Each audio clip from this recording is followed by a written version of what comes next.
কোণারকের সূর্য মন্দিরে ছিল এক রহস্যময় বস্তু, যার কারণে এই মন্দিরকে বলা হতো ব্ল্যাক প্যাগোডা।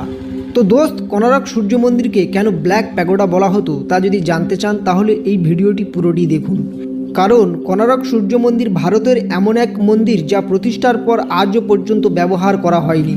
তো দোস্ত, কোণারক সূর্য মন্দিরের সমস্ত রহস্য যদি জানতে চান তো এই ভিডিওটি পুরোটি দেখুন। আর কোণারক সূর্য মন্দিরকে কেন ব্ল্যাক প্যাগোডা বলা হতো, এই নামটি কিন্তু ইংরেজরা দিয়েছিল। এই নামটির পিছনে একটি বিশাল কারণ আছে, আর এই ভিডিওটি পুরোটি দেখুন, তাহলে বুঝতে পারবেন কোণারক সূর্য মন্দিরকে কেন ব্ল্যাক প্যাগোডা বলা হতো। পুরীর জগন্নাথ মন্দিরের পাশাপাশি কোণারকের সূর্য মন্দিরও উড়িষ্যার একটি অতি জনপ্রিয় ভ্রমণস্থল। ভগ্নপ্রায় হলেও এই মন্দিরটি এখনও দর্শকদের কাছে একটি বিস্ময়কর জায়গা। রাজা নরসিংহদেব এই মন্দিরটি নির্মাণ করেছিলেন। প্রাচীন কাহিনী অনুসারে 13 শতকে প্রায় 1200 জন শ্রমিক কোণারক সূর্য মন্দির নির্মাণের জন্য 12 বছর ধরে নিয়মিত কাজ করেছিলেন।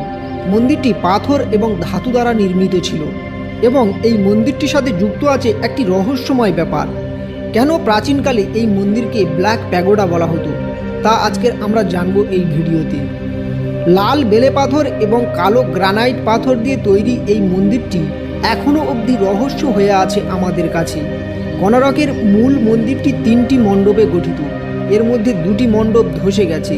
তৃতীয় মণ্ডপে যেখানে প্রতিমা স্থাপন করা হয়েছিল, ব্রিটিশরা স্বাধীনতার আগে বালু ও পাথর ভরাট করেছিল এবং সমস্ত গেট স্থায়ীভাবে বন্ধ করে দিয়েছিল যাতে মন্দিরটি আর ক্ষতিগ্রস্ত না হয়। সমুদ্রযাত্রীরা এই মন্দিরটিকে ব্ল্যাক প্যাগোডা হিসাবে ডাকতেন, যার কারণ হিসাবে বিশ্বাস করা হয় এই মন্দির জাহাজ টেনে নিয়ে ধ্বংস করে দিত। এর পিছনে প্রচুর পৌরাণিক কাহিনী প্রচলিত রয়েছে। কথিত আছে যে এই মন্দিরের চূড়ায় একটি 52 টন চুম্বক ছিল, যা জাহাজকে তীরের দিকে টেনে এনে ধ্বংস করে দিত। এই চুম্বকের মারণ শক্তির জন্য একে ব্ল্যাক প্যাগোডা বলা হতো।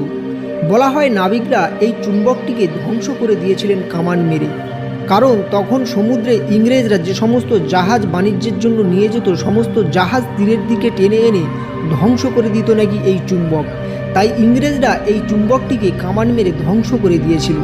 তাই আজও সূর্য মন্দিরের মাথা কাটা অবস্থায় পড়ে আছে। কাহিনী অনুসারে 52 টনের পাথরটি মন্দিরের কেন্দ্রীয় পাথর হিসাবে কাজ করত। এই 52 টন চুম্বকটিকে কামান মেরে ধ্বংস করে দেওয়ার ফলে মন্দিরের দেয়ালের ভারসাম্য নষ্ট হয়ে যায় এবং এর ফলে দেয়ালগুলি ধসে পড়ে। তবে কোনো ঐতিহাসিক প্রমাণ এই ঘটনাকে সিদ্ধ করে না। এর পিছনে আরও অনেক রহস্য লুকিয়ে আছে।